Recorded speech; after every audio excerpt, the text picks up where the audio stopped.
Not yet. Because this letter wasn't just a collection of words on expensive paper.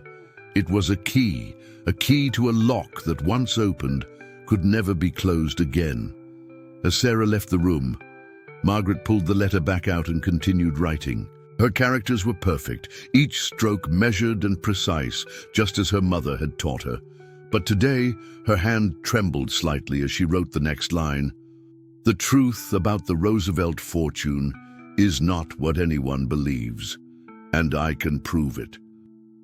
The words seemed to shimmer on the page, like heat waves rising from summer pavement. Margaret sat back in her chair, her heart pounding.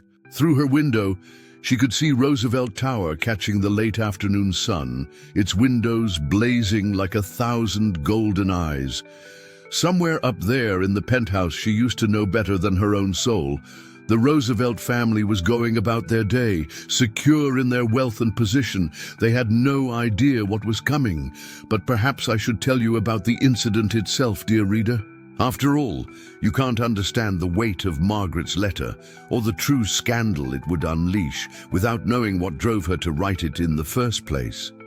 It happened on a spring evening in 2021. The cherry blossoms were in full bloom in Central Park, and the air had that particular New York sweetness that only comes for a few weeks each year, when winter finally releases its grip and summer hasn't yet turned the city into a concrete oven.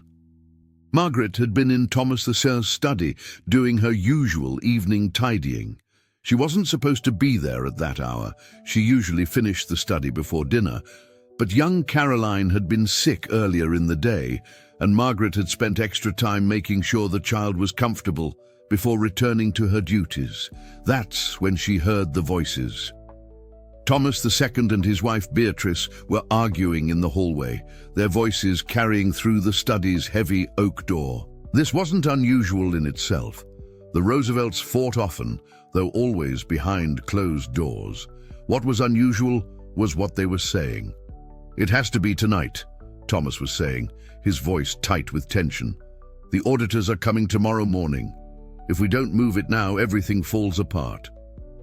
But what about the staff?